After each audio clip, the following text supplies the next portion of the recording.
नमस्कार, संडे की बड़ी स्टोरी में आपके साथ मैं आदिति त्यागी हूँ। संडे की 4 बड़ी स्टोरी कौन सी हैं? उससे पहले 9 बजे का मेन्यू कार्ड हम आपको बताते हैं, यानी वो 4 बड़ी खबरें जिन पर रहेगी अगले आधे घंटे हमारी नजर। हमारी पहली खबर है पाकिस्तान से जुड़ी हुई। फर्जी डोसियर से दुष्प्रचार करने एक बार फिर से पाकिस्तान निकल पड़ा है। डिटेल्स आप तक पहुंचाएंगे। हमारी दूसरी खबर है सीएम बदलकर क्या गुजरात में गेम बदल दिया है बीजेपी ने? ये बड़ा सवाल, इसके डिटेल्स आपसे बस थोड़ी देर बाद। हमारी तीसरी खबर है डॉन के सहारे भड़काऊ भाईजान, उत्तर प्रदेश की सियासत की बात करेंगे। और चौथी बड़ी खबर है राहुल गांधी से जुड़ी हुई। राहुल गांधी का कराएंगे सच से सामना।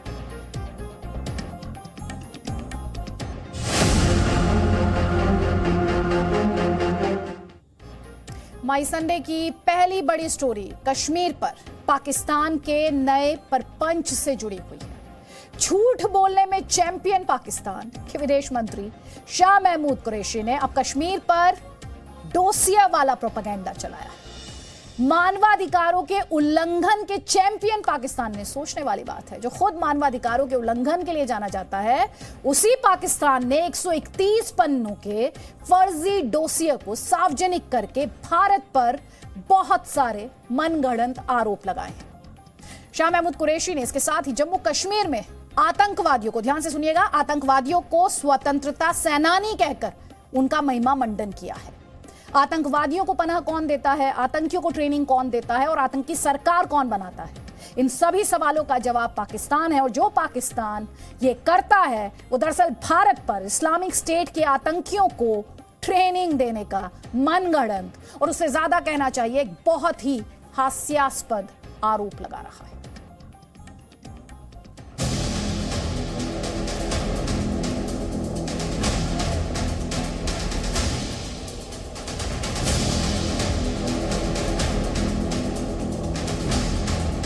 पाकिस्तान ने इस बार सारी हदें पार कर दी।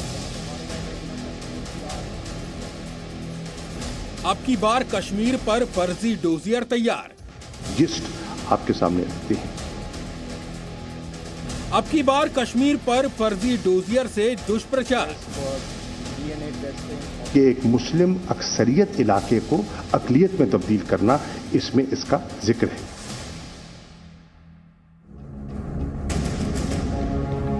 अफगानिस्तान में जब से तालिबान की सरकार बनी है तब से पाकिस्तान के नापाक हौसले बढ़ते ही जा रहे हैं। और इस बार तो हद ये पार कर दी कि पाकिस्तान के विदेश मंत्री शाह महमूद कुरैशी ने कश्मीर पर फर्जी डोजियर वाला प्रोपेगेंडा चला दिया, जिसमें मकबूजा कश्मीर में और 131 पन्नों के इस फर्जी डोजियर के सहारे भारत पर एक नहीं कई मनगढ़ंत आरोप लगा दिए। ये आरोप कितने नकली हैं हम आपको विस्तार से बताएंगे, लेकिन पहले इस डोजियर के बारे में जानिए। पाकिस्तान के विदेश मंत्री ने पाकिस्तान की मानवाधिकार मंत्री शिरीन मजारी और राष्ट्रीय सुरक्षा सलाहकार मोईद यूसुफ के साथ मिलकर इस प्रोपेगेंडा डोजियर को जारी किया और दावा किया कि इस डोजियर में 3 चैप्टर, 113 रेफरेंसेस, 26 अंतर्राष्ट्रीय मीडिया समीक्षा रिपोर्ट और 41 भारतीय मीडिया और थिंक टैंक की रिपोर्ट है।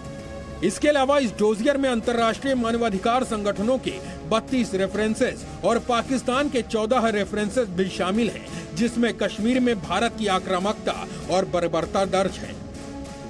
और झूठा दावा किया गया कि भारत ने कश्मीर में अत्याचार के लिए 9 लाख सैनिकों को तैनात कर रखा है। अलगाववादी गिलानी के अंतिम संस्कार में उनके परिवार के सदस्यों को शामिल होने की अनुमति नहीं दी गई। कश्मीर के अंदर स्वतंत्र पर्यवेक्षकों को जाने की अनुमति नहीं है और भारत ने कश्मीर की वास्तविकता को तोड़ मरोड़ कर पेश किया है।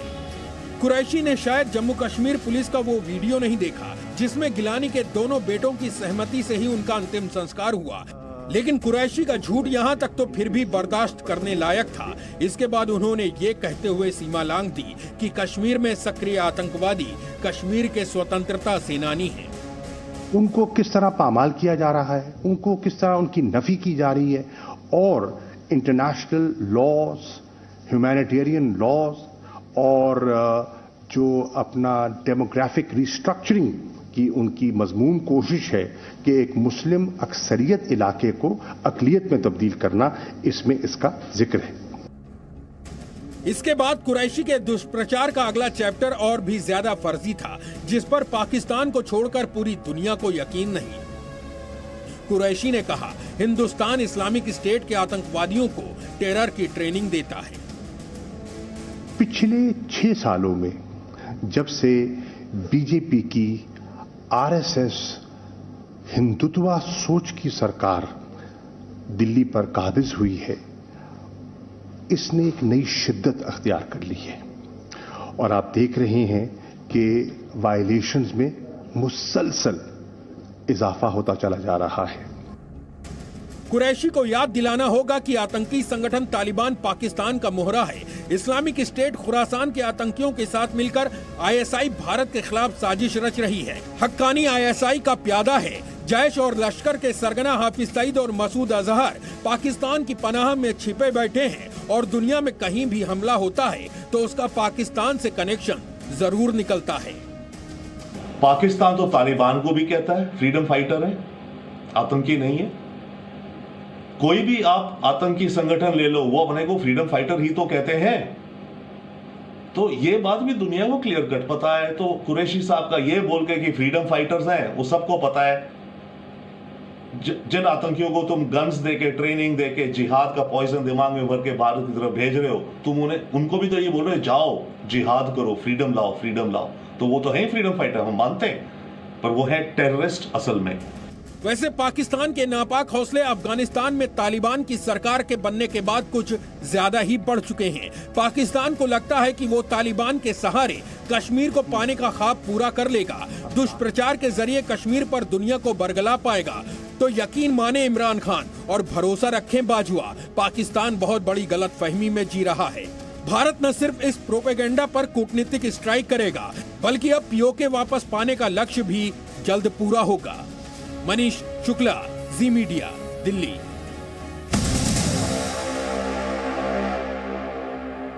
हमारी संडे की दूसरी बड़ी स्टोरी गुजरात से है।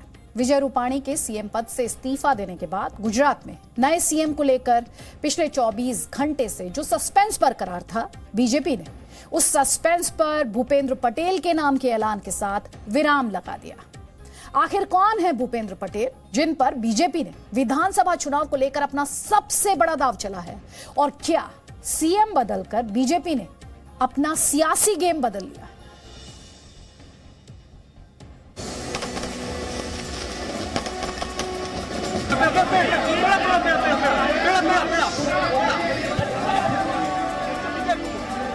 गुजरात में सस्पेंस खत्म, सीएम फाइनल। गुजरात के नए मुख्यमंत्री होंगे भूपेंद्र रजनीकांत पटेल। पटेल को कमान, क्या है गुजरात प्लान? बीजेपी ने सीएम बदलकर गेम बदल दिया। मेरे पर जो विश्वास रखा है, वो विश्वास को बिना टूटे हुए विकास के जो काम बाकी है वो आगे बढ़ाएंगे और साथ में संगठन को साथ में लेके आगे बढ़ाएंगे। विजय रूपाणी ने शनिवार को मुख्यमंत्री पद से इस्तीफा दिया था। नए सीएम की रेस में अहमदाबाद से लेकर दिल्ली तक बीजेपी के कई दिग्गज नेताओं के नाम की चर्चा थी। नितिन पटेल से लेकर पुरुषोत्तम रूपाला और मनसुख मंडाविया तक को मुख्यमंत्री पद का संभावित दावेदार माना जा रहा था, लेकिन भूपेंद्र पटेल का नाम शायद ही कोई ले रहा था। नितिन पटेल ने जो कहा अंत में वही हुआ। आलाकमान ने तमाम सीनियर नेताओं और मंत्रियों की जगह उस लीडर को चुना जो पहली बार विधायक बने हैं, और इसके साथ ही 24 घंटे से जारी अटकलबाजी पर विराम लग गया। भूपेंद्र पटेल ऐसे कार्यकर्ता श्री भूपेंद्र रजनीकांत पटेल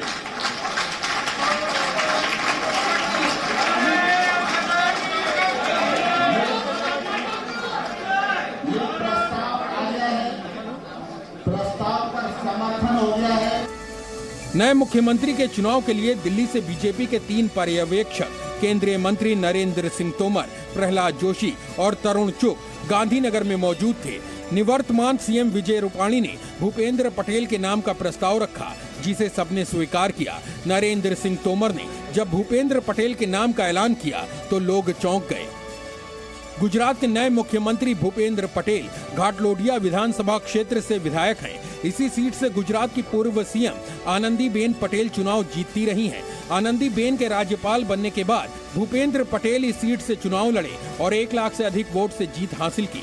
इससे पहले Bhupendra Patel Ahmedabad urban development authority यानी AUDA के चेयरमैन रह चुके हैं। पटेल ने अहमदाबाद म्यूनिसिपल कॉरपोरेशन की स्टैंडिंग कमेटी के चेयरमैन के तौर पर भी काम किया है।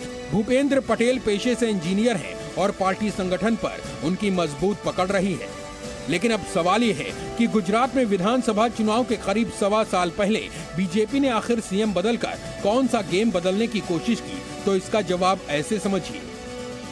भूपेंद्र पटेल को सीएम बनाकर बीजेपी ने पाटीदार समाज पर फोकस किया है, क्योंकि प्रदेश की कुल आबादी में करीब 14% पाटीदार हैं। वहीं वोटर्स में उनकी संख्या करीब 21% है। प्रदेश में इस समाज से अच्छे खासे विधायक हैं। चूंकि गुजरात में सरकार बनाने में पाटीदार समाज की भूमिका अहम है और पिछले चुनाव में बीजेपी को पाटीदार आंदोलन और कांग्रेस से कड़ी टक्कर मिली थी। आंदोलन के जरिए हार्दिक पटेल ने बीजेपी को खासा नुकसान पहुंचाया था और वो अब कांग्रेस में शामिल हो चुके हैं। इसलिए बीजेपी इस बार कोई चांस नहीं लेना चाहती और पटेल नेता को सीएम बनाकर अपना ये किला मजबूत करने की कोशिश की है।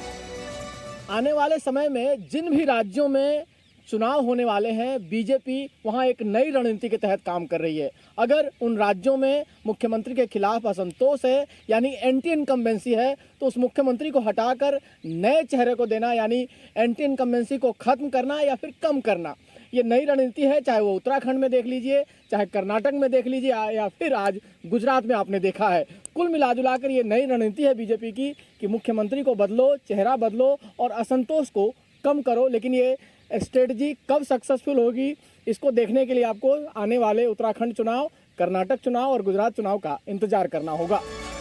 2016 में आनंदीबेन पटेल के मुख्यमंत्री पद से हटने के बाद भूपेंद्र पटेल पाटीदार समुदाय के पहले सीएम होंगे। वो कल सीएम पद की शपथ लेंगे। लेकिन इसके साथ ही बीजेपी ने 2024 का गेम भी बदलने की कोशिश की है, क्योंकि बीजेपी ने यह रणनीति सिर्फ गुजरात में ही नहीं अपनाई, बल्कि इसी तरह से देश को चौंकाते हुए उत्तराखंड, कर्नाटक और असम में भी सीएम का चेहरा बदला है।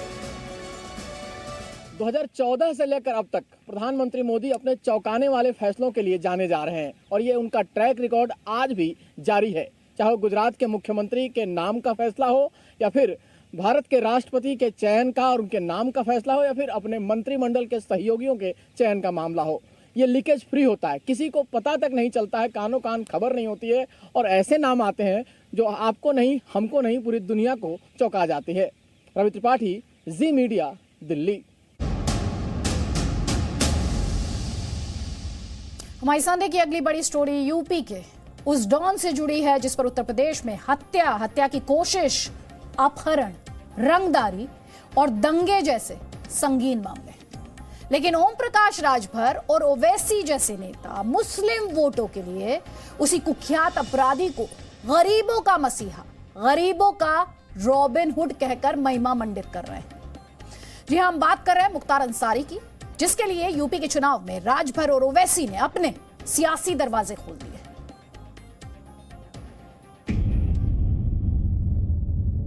मूंछों पर ताव देकर यूपी में दंगे कराने वाला मुख्तार अंसारी, जिप्सी पर चढ़कर सरेआम कानून को टायर के नीचे कुचलने वाला मुख्तार अंसारी, हत्या की कोशिश, अपहरण और रंगदारी जैसे संगीन मामलों में मुख्य आरोपी माफिया डॉन मुख्तार अंसारी।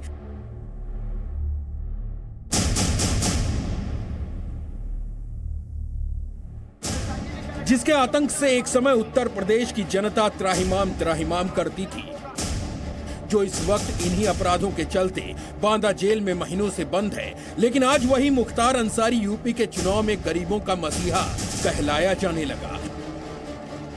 आज वही मुख्तार अंसारी गरीबों का रॉबिन हुड बताया जाने लगा। वाह राजभर जी वाह, क्या खूब महिमा मंडन किया आपने कुख्यात गैंगस्टर मुख्तार अंसारी की। पूर्वांचल में चाहे भाजपा का नेता हो, चाहे सपा का हो, चाहे बसपा का, चाहे कांग्रेस का, जिसको चुनाव जीतना होता है वो जाके मुख्तार अंसारी के यहाँ माथा टेकता है। वहाँ के गरीब, कमजोर उसको मसीहा मानते हैं, उधर के नेता उसको मसीहा मानते हैं। राजभर ने अपनी दलील में मुख्तार को न सिर्फ गरीबों का मसीहा कह दिया, बल्कि ये भी कह दिया कि वो मुसलमान है इसलिए उसे बेबुनियाद आरोपों में फंसाया गया। वो मुसलमान है इसीलिए इस वक्त यूपी की जेल में बंद है। वो मुसलमान है इसीलिए सिस्टम का सताया हुआ है। चूंकि वो मुसलमान है इस नाते उसके ऊपर उंगली तो सब उठा दे रहे हैं, लेकिन भारतीय जनता पार्टी अपने दामन में झांक के देखे, कांग्रेस अपने दामन में झांक के देखे, बसपा अपने दामन में झांक के देखे। पवन पांडे को तो टिकट देने की बात कही है मायावती जी ने। ये कौन से हरिश्चंद्र की औलाद हैं? सरकार मोदी जी के इस बोध वाक्य के साथ चल रही है, सबका साथ और सबका विकास। विकास सबका करेंगे, लेकिन तुष्टीकरण किसी का नहीं करेंगे। लानत है ऐसी सियासत और ऐसी सोच पर जो सत्ता पाने की चाह में एक कुख्यात अपराधी को मसीहा बताने लगे, जो सिर्फ वोट के लिए एक डॉन को पीड़ित और लाचार बताने लगे। लेकिन यहाँ पर सवाल ये नहीं कि सुहेल देव समाज पार्टी के राष्ट्रीय अध्यक्ष राजभर ने मुख्तार अंसारी का महिमा मंडन करते वक्त मुस्लिम कार्ड क्यों खेला, बल्कि सवाल ये है कि क्या उन्होंने ऐसा ओवैसी के इशारे पर किया। यूपी विधानसभा चुनाव के लिए ओम प्रकाश राजभर ने ओवैसी के साथ 10 दलों का एक भागीदारी संकल्प मोर्चा बनाया था। हालांकि अब उन सभी 10 दलों के रास्ते अलग अलग दिखाई दे रहे हैं। ओवैसी और राजभर के बीच में भी दूरियां इन दिनों दिखाई पड़ रही हैं। ऐसे में यूपी के एआईएमआईएम के अध्यक्ष ने मुख्तार अंसारी को ऐसे वक्त मऊ से टिकट का ऑफर दिया जब मायावती ने मुख्तार अंसारी का टिकट काटकर भीम राजभर को चुनाव लड़ाने का ऐलान कर दिया है। हालांकि इन्हीं मायावती ने पिछले विधानसभा चुनाव में दबंग मुख्तार को टिकट देने के फैसले का जमकर बचाव किया था और राजभर की तरह तब उन्होंने भी मुख्तार को सिस्टम का मारा बताया था। दबंग छवि, माफिया छवि के मुख्तार अंसारी को पार्टी में शामिल करा रहे हैं, मऊ से टिकट दे रही हैं, तो क्या ये माना जाए कि मायावती आपके पास आप किस आधार पे कह सकते हैं कि वो माफिया है या बाहुबली है, किस आधार पे कह सकते हैं? असल में मुख्तार के सियासी महिमा मंडन का ये पूरा खेल यूपी के 18% मुस्लिम वोटों को पाने से जुड़ा है, जिसके लिए ओवैसी की पार्टी ने अब राजभर को आगे करके मुख्तार को अपने पाले में करने का दांव चला है। और जानकारों की माने तो ओवैसी को मुख्तार में मुस्लिम वोट दिलाने वाला नेता नजर आता है। हालांकि मुख्तार अंसारी का परिवार हाल ही में समाजवादी पार्टी से जुड़ चुका है। मुख्तार अंसारी के बड़े भाई सिबकतुल्ला अंसारी ने कुछ दिनों पहले समाजवादी पार्टी की सदस्यता ली थी। अखिलेश यादव ने सिबकतुल्ला अंसारी को समाजवादी पार्टी में शामिल कराया था। अब ओम प्रकाश राजभर इस वक्त मुख्तार अंसारी की बैटिंग कर पूर्वी यूपी के मऊ, गाजीपुर और बलिया में अपनी पार्टी का जनाधार बढ़ाने की कोशिश कर रहे हैं, तो वहीं दूसरी तरफ ओम प्रकाश राजभर मुख्तार अंसारी के बहाने सपा के भी करीब जाने की कोशिश कर रहे हैं। लेकिन राजभर के बयान में इसके अलावा एक बात और भी गौर करने वाली थी। उन्होंने मुख्तार को मसीहा बताते वक्त कांग्रेस, बीजेपी और बहुजन समाज पार्टी पर तो हमला बोला, लेकिन समाजवादी पार्टी पर एक शब्द नहीं बोली। ऐसा शायद इसलिए था क्योंकि राजभर को चुनाव में समाजवादी पार्टी से गठबंधन की उम्मीद है और वो समाजवादी पार्टी को निशाना बनाकर इस उम्मीद को मारना नहीं चाहते। विशाल पांडे, जी मीडिया, लखनऊ।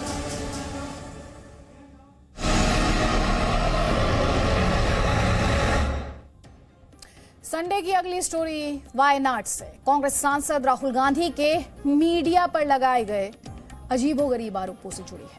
राहुल गांधी ने मीडिया पर बेबुनियाद आरोप लगाते हुए कहा कि 26/11 के मुंबई सीरियल अटैक के समय देश के मीडिया ने जिस तरह से तब की यूपीए सरकार की आलोचना की थी, वैसे ही आलोचना मोदी सरकार में हुए आतंकी हमलों पर नहीं की गई। राहुल गांधी का मीडिया पर यह आरोप हास्यास्पद है और इसीलिए आज राहुल गांधी के बेतुके आरोपों पर उनका सच से सामना जरूरी है। जय माता दी। बोलिए बोलिए, जय माता दी। वायनाड से कांग्रेस सांसद राहुल गांधी जम्मू गए तो थे माता के दरबार में दर्शन करने, लेकिन जब वहां से लौटे तो सच कहने की हिम्मत जुटाने की बजाय जुट गए देश की मीडिया को लेकर झूठ और अफवाह फैलाने में। राहुल गांधी ने दिल्ली के एक कार्यक्रम में पार्टी कार्यकर्ताओं को संबोधित करते हुए कहा, 26/11 को मुंबई में हुए आतंकवादी हमलों के दौरान देश की मीडिया ने तत्कालीन प्रधानमंत्री मनमोहन सिंह की जितनी आलोचना की थी, उतनी आलोचना मोदी सरकार में हुई कई आतंकी घटनाओं के बाद भी नहीं की। जब से मोदी जी की सरकार रही है, मीडिया विपक्ष से सवाल करता है, सरकार से सवाल नहीं करता। 7 सालों में एक बार भी ऐसा नहीं हुआ कि मोदी जी को क्रिटिसाइज किया गया। राहुल गांधी और कांग्रेस पार्टी के इन बेतुके आरोपों पर सियासत भी खूब गरमाई। बीजेपी ने कांग्रेस पार्टी की तत्कालीन मनमोहन सरकार को निशाने पर लिया। देश में आतंकवाद की जननी कौन? कांग्रेस। कांग्रेस पार्टी ने देश को तमाम जख्म दिए हैं और भाइयों बहनों, देश को जख्म देने वाले लोगों को बर्दाश्त करने की आवश्यकता नहीं। Presenting B News app, available on Google Play and App Store. Download it now.